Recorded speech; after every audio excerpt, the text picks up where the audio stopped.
One step away and we are in Pakistan. Madam, I thank you all. I have a complaint against the Pakistan government. No, the Indian Pakistani sister, the traveler is a doctor, right? Hello. How are you? Sat Shriel, by Pakistan. My heart is in Delhi and my heart is in Lahore.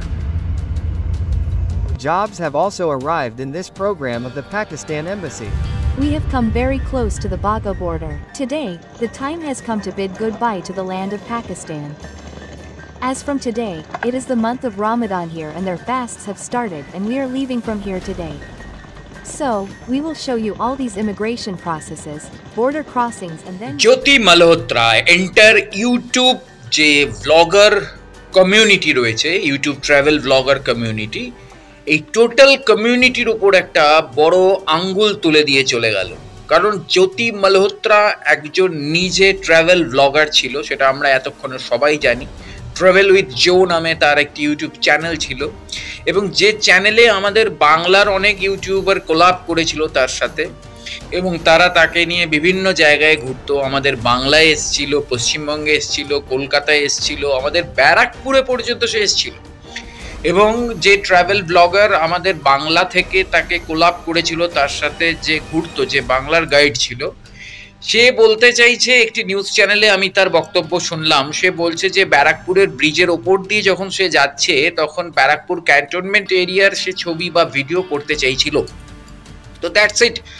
মানে কোথায় চলে এসছে পাকিস্তানের spy, মানে পাকিস্তানের spy কোথায় চলে এসছে। এবং অদ্ভুত একটা বিষয়, এইটা 2023-24 সাল থেকে চলছে। 2023-এ সে পাকিস্তানে প্রথমবার নেটেছিল জ্যোতি মালহোত্রা এবং 2024-এও সে নেটেছিল।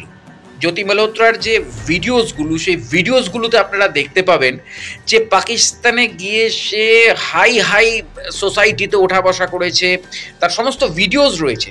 সে বড় বড় পার্টিতে গেছে, সে সেখানকার মিনিস্টার লেভেলের মানুষদের সাথে মিশেছে, ডিপ্লোম্যাটদের সাথে মানে দেখা করেছে, তাদের সাথে প্রত্যেকটার ভিডিওস আছে। তো যখন প্রত্যেকটার ভিডিওস ছিল, আমার বক্তব্য এখানে হচ্ছে একটাই, যে যখন প্রত্যেকটার ভিডিওস সে তার নিজের ইউটিউব চ্যানেলে আপলোড করছিল, যখন সে পাকিস্তানের সাপোর্টে কথা বলছিল এবং পাকিস্তান থেকে দাঁড়িয়ে যখন সে পাকিস্তান ভারতের সম্পর্ক নিয়ে আলোচনা করছিল সেখানকার লোকাল সাধারণ মানুষদের সাথে, এবং সেটা 2023-24 সাল নাগাদ, তাহলে তখন আমরা কেন তাকে তদন্তের খাতিরে তাকে জিজ্ঞাসাবাদ করলাম না কেন? এটা একটা বড় প্রশ্ন আমার মনে আসছে। কারণ দেখুন, আটারি ওয়াঘা বর্ডার দিয়ে যে কেউ ঢুকতে পারে, কিন্তু তার একটা লিমিটেশন আছে।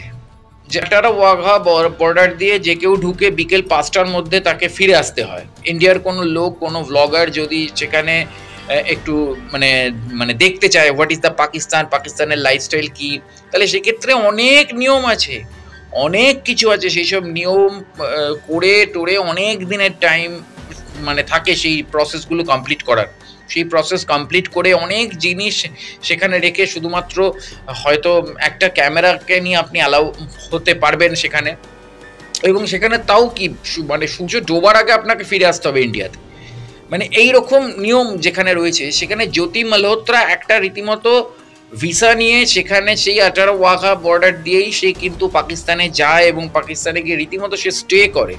এবং তার সাথে যে সম্পর্ক আমরা দেখতে পাচ্ছি দানিশের, অর্থাৎ আমাদের দিল্লির যে পাকিস্তান হাই কমিশনের যে কর্মী, যে ডিপ্লোম্যাট ওয়ার্কার, তার সাথে যে সম্পর্ক, এবং আমরা এখন জানতে পারছি যে দানিশের নাকি ওয়াইফ তাকে বলেছিল যে দানিশকে তুমি বিয়ে করে নাও, মানে যেহেতু ওনাদের 4টে বিয়ে অ্যালাউড রয়েছে, তো দানিশের সাথে নাকি বিয়েও হয়েছিল জ্যোতি মালহোত্রার। এখন এগুলো আমরা জানতে পারছি, কিন্তু আমার বক্তব্য হচ্ছে একটাই, জ্যোতি মালহোত্রা প্রত্যেকটা ভিডিওস আপলোড করেছিল। আজকে আমাদের হাতে কিন্তু সেই ভিডিওসগুলো রয়েছে। আমি কোনোদিনও জ্যোতি মালহোত্রাকে ফলো করিনি বা জ্যোতি মালহোত্রাকে দেখিনি, কিন্তু যখন এই ইনসিডেন্টটা সামনে এলো আমি দেখে অবাক হয়ে যাচ্ছি যে ট্রাভেল উইথ জো যে চ্যানেলটা রয়েছে, এই চ্যানেলে কিন্তু জ্যোতি মালহোত্রা প্রত্যেকটা ভিডিও আপলোড করেছিল। এবং কি ইন্টারেস্টিং একটা বিষয়, আমি একটা স্ক্রিনশট তুলে রেখে দিয়েছি, আমি স্ক্রিনশটটা দেখাচ্ছি, যেখানে দাঁড়িয়ে একজন ব্যক্তি, পেহেলগাম অ্যাটাক যেদিনকে হলো সেদিনকে একজন ব্যক্তি কমেন্ট করেছিল যে আপনার ওপর কিন্তু নজর আছে ম্যাডাম, ঠিক আছে, আপনার ওপর নজর আছে, আপনাকে কিন্তু সহজে ছাড়া হবে না। তাহলে নজর যখন ছিল, আমার বক্তব্য হচ্ছে একটাই, নজর যখন ছিল তখন একটা ঘটনা ঘটে যাওয়ার পরে তাকে অ্যারেস্ট করতে হলো। তার আগে, ঘটনার আগে কেন আমরা তাকে অ্যারেস্ট করলাম না, তাকে জিজ্ঞাসাবাদ করলাম না? কেননা সে যখন 2023-এ প্রথমবার সে পাকিস্তান গেছে, 2024-এ সে পাকিস্তান গেছে, সে পাকিস্তানের বিভিন্ন জায়গায় গিয়ে সে সেখানকার ভিডিও ফুটেজ করেছে, সেখানকার মানুষের সাথে আলোচনা করে, পাকিস্তানের অত বড় বড় ফ্যামিলির অনুষ্ঠানে সে গেছে এবং নওয়াজ এবং সারাফ শরীফের মেয়ের সাথে তার একেবারে বোন একটা সম্পর্ক সে দেখিয়েছে, ভিডিওতেও দেখিয়েছে। এমনটা নয় যে সে ওটা লুকিয়ে রেখেছিল। হ্যাঁ, আইএসআই এর সাথে তার যে কানেকশন ছিল সেটা গোপন ছিল। আমাদের বাংলার যারা ইউটিউবার, যে কমিউনিটি বা বাংলার যেসব ইউটিউবার তার সাথে কোলাপ করেছিল, তারাও এই ব্যাপারে কিছু জানতো না বলে তারা জানিয়েছে। ইভেন বাংলার একজন ইউটিউবারের বিয়েতে সে প্রেজেন্ট ছিল এবং সেই বিয়ের ভিডিও আমাদের হাতে আছে, কারণ সেই বিয়ের ভিডিওটাও সে কিন্তু আপলোড করেছিল।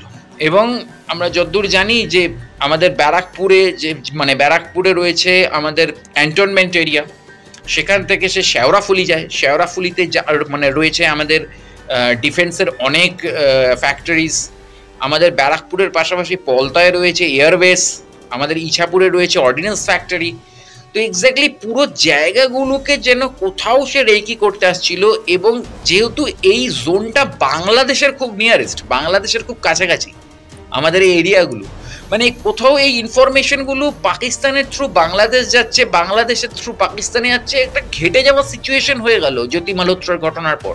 তাহলে এখনো আমার একটাই সন্দেহ হচ্ছে যে এখনো এরকম কতজন ছড়িয়ে রয়েছে বাস্তবে, যেখানে এখন বাংলাদেশিদেরও কিন্তু আমাদের সন্দেহের ঊর্ধ্বে রাখলে চলবে না। যারা বাংলাদেশ থেকে এসছে সচরাচর, তাদেরকেও সন্দেহের ঊর্ধ্বে রাখলে চলবে না, কারণ তারাও হতে পারে স্পাই। কারণ এখন বাংলাদেশের সাথে পাকিস্তানের সম্পর্ক কিন্তু খুব আত্মিক হয়ে উঠেছে। তারা কিন্তু রীতিমতো তাদের ব্লগাররাও ওদের সেই দেশে যাচ্ছে, গিয়ে খাইবার পাখতুন এরিয়া, যেটা বাংলাদেশ এই পাকিস্তানের সব থেকে বিতর্কিত অঞ্চল, যেখানে আম পাকিস্তানিরা যেতে ভয় পায়, সেই খাইবার পাখতুন এরিয়াতেও কিন্তু বাংলাদেশি ব্লগাররা চলে যাচ্ছে, তারা গিয়ে ব্লগিং করছে। তো exactly it's a very interesting subject, interesting বিষয়। কারণ ঘটনা হচ্ছে এইবারে যেন কোথাও সেই ভিড়ের মধ্যে মিশে যাচ্ছে আস্তে আস্তে। কেননা দেখুন, পাকিস্তানিদের উপর নয় আমরা সন্দেহ আরোপ করলাম, কিন্তু আমাদের আশেপাশে যে আফগানিস্তানের লোকেরা রয়েছে, কাবলিওয়ালারা রয়েছে, আমরা তাদেরকেও নয় সন্দেহের ঊর্ধ্বে রাখলাম। ঠিক আছে, তারা বহু বছর ধরে এখানে বিজনেস করছে, তাদেরকে আমরা সন্দেহের ঊর্ধ্বে রাখছি। কিন্তু বর্তমানে আর এমনিতেও আফগানিস্তানের সাথে এখন পাকিস্তানের খুব একটা ভালো সম্পর্ক নেই। যতই তাদের তালিবান সরকার আসুক না কেন, তালিবান সরকাররা কোথাও ভারতের সাথে একটা আলাদা সম্পর্ক তৈরি করে রাখতে চাইছে, এবং পাকিস্তানের সাথে তাদের একটা অন্য শত্রুতার সম্পর্ক তৈরি হয়ে উঠছে। যেমন বালুচিস্তানের সাথে শত্রুতার সম্পর্ক এই মুহূর্তে পাকিস্তানের তৈরি হয়ে গেছে। কিন্তু আমার বক্তব্যটা হচ্ছে অন্য জায়গায়, আমার বক্তব্যটা হচ্ছে বাংলাদেশিরা যদি জ্যোতি মালহোত্রা কলকাতায় এসে, ব্যারাকপুরে এসে, শেওড়াফুলিতে এসে এত কিছু কভার করে নিতে পারে, এবং জয়সলমীরে গিয়েও সে সারা ভারতবর্ষের সমস্ত বর্ডার এরিয়াতে গিয়ে সে কভার করেছে বিভিন্ন কিছু, কিন্তু যখন সে পাকিস্তানের ভিডিওগুলো আপলোড করেছিল তখন আমাদের ইন্টেলিজেন্স, যেখানে আমরা বলি যে ঈশ্বর এবং আইবির নজর প্রত্যেকের ওপর রয়েছে, তো এক্স্যাক্টলি সেখানে দাঁড়িয়ে আমাদের ইন্টেলিজেন্স কেন ধরতে পারলো না যে এই মেয়েটা কি করছে পাকিস্তানের এত ডিপ্লোম্যাটিক, এত হাই সোসাইটির পার্টিতে, যেখানে রীতিমতো আর্মি অফিসাররা রয়েছে, যেখানে রীতিমতো ডিপ্লোম্যাটরা রয়েছে, যেখানে রীতিমতো মিনিস্টার, পাকিস্তানের মিনিস্টার লেভেলের অফিসাররা রয়েছে বা মন্ত্রীরা রয়েছে, সেখানে এই মেয়েটা একটা সাধারণ Indian YouTube blogger, travel blogger, সে কি করে গেল এবং সে গিয়ে ওখানে কি করছে? এই কোশ্চেনটা যদি তখন উঠতো তাহলে আজকে এই পরিস্থিতিটা আমার মনে হয় না হতো। হ্যাঁ, অবশ্যই আমাদের ভারতীয় সংবিধানে প্রত্যেকের ব্যক্তিগত স্বাধীনতা রয়েছে, কিন্তু যেহেতু দেশটা পাকিস্তান, আর ধীরে ধীরে বর্তমানে বাংলাদেশের সাথে এমন পরিস্থিতি হয়ে উঠছে আমাদের যে এইবারে বাংলাদেশে বেড়াতে যাওয়া বা বাংলাদেশের লোকেদের এইখানে আসাটাও একটা সন্দেহের ঊর্ধ্বে রাখা যাবে না। আর সেই কারণে এবার ইন্ডিয়ান এজেন্সিসগুলোকে চিন্তা করতে হবে যে প্রত্যেকটা এই যে ব্লগার, তারা কোথায় কোথায় কি ব্লগিং করছে এবং কিভাবে আপলোড করছে, এবং কে কোথায় পৌঁছে যাচ্ছে ক্যামেরা নিয়ে সেইগুলোকে একটু খেয়াল রাখতে হবে। কারণ আমি কেউ নই, আমি একটা সাধারণ ভারতীয়, কিন্তু ঘটনা হচ্ছে এত বড় ইন্টেলিজেন্স ফেলিওর কেন হলো এইটা আমার কাছে একটা বড় কোশ্চেন। জ্যোতি মালহোত্রাকে অনেক আগেই যদি আমরা অ্যারেস্ট করে নিতে পারতাম তাহলে তার কাছ থেকে অনেক ইন্টেল আমাদের হাতে চলে আসতো, অনেক ইনপুট আমাদের হাতে চলে আসতো এবং হয়তো আমরা পেহেলগাম অ্যাটাককে আটকাতে পারতাম। কেননা পেহেলগাম অ্যাটাকের 2 মাস আগেও সে কাশ্মীরে গেছে, পাকিস্তানে গেছে। সো এক্স্যাক্টলি একটা খুব ইন্টারেস্টিং অধ্যায় জ্যোতি মালহোত্রার ঘটনা। জ্যোতি মালহোত্রার অন্যান্য আপডেটগুলোর দিকেও নজর থাকবে এবং বাংলার যেসব ইউটিউবাররা তার সাথে কানেক্টেড ছিল, যদিও তারা জ্যোতি মালহোত্রার এই লাইফটা, এই পাকিস্তানের স্পাই হিসেবে লাইফটার সাথে কোনোভাবে জড়িত ছিল না বলে তারা দাবি করেছে, তো এক্স্যাক্টলি তবুও তারা যে জ্যোতি মালহোত্রাকে নিয়ে যে এই মুভমেন্টগুলো করেছে কোনোটাই আমার মনে হয় না এবার সন্দেহের ঊর্ধ্বে রাখা উচিত। তো এক্স্যাক্টলি অবশ্যই এইসবের দিকে নজর থাকবে। জুড়ে থাকুন আমার চ্যানেল এবং পেজের সাথে। দেখা হচ্ছে পরের ভিডিওতে। নমস্কার।